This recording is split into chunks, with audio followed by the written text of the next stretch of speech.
Yes, Jay. Congressman Ryan, in the meeting today, according to attendees and according to Ryan at the stakeout camera, made the point to the president that, as Ben mentioned, the demagoguing the Ryan plan for Medicare is not helpful to this process. And while I understand the president doesn't believe that he has done so, does he think that the Democratic Party has done so? Has he seen the ads showing a Paul Ryan lookalike pushing grandma off a cliff? Has he seen any of these ways Democrats are using the Ryan plan to win elections and score political points? And does he have any issue with that? Well, I don't know what ads he may or may not have seen, Jake. What I will say is that the substantive differences over Medicare are real, and the facts about whatever you call the system that is in the House Republican proposal, premium support or privatization or voucherization of the program, it has the impact of shifting the cost burden for ever-growing medical costs onto beneficiaries in large numbers, $6,400 per senior. That's just an inescapable fact. And our argument is you don't need to do that. You can find savings in Medicare and entitlements, as the president has already, through the Affordable Care Act, and as he has proposed further in his future-oriented proposal.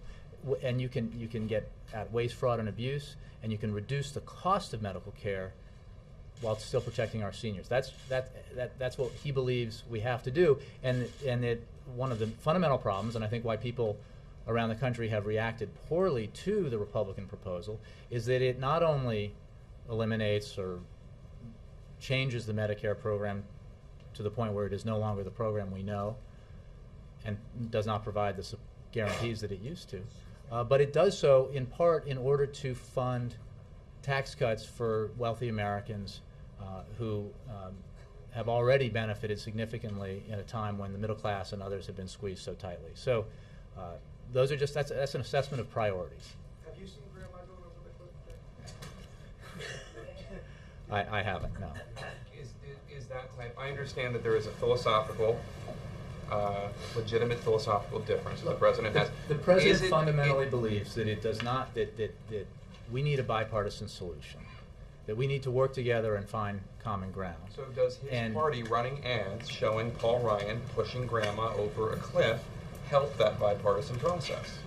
I think that the decisions and the negotiations that will produce a result and demonstrate this president's commitment to significant deficit reduction, as well as Democrats in Congress and Republicans in Congress, occur here in Washington.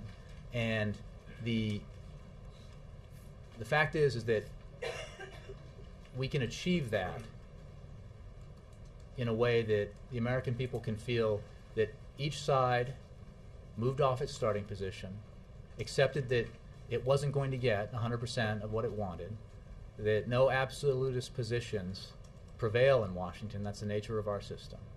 And he feels that he has demonstrated his commitment to that, his commitment to taking positions that often are at odds with members of his own party repeatedly. And he's been willing to do that in the past, and he's willing to do that in the future because he's committed to finding solutions that work for the American people. So should the Democratic Party stop running? But you haven't answered the question. You've said that the president is conducting himself in an appropriate way, but you haven't addressed the question of whether or not his party is. If you're asking if there's been a negative reaction to aspects of the Republican plan, I think it's because of the incontrovertible facts about what's in the plan. And our opposition to those elements of the House Republican proposal we have not at all papered over. But we're not doing, we are interested in bipartisan compromise. This president has made that clear again and again, and he's walked the walk, not just talked the talk when it comes to making those tough choices. And he's shown his willingness to do that. That's a question about Libya.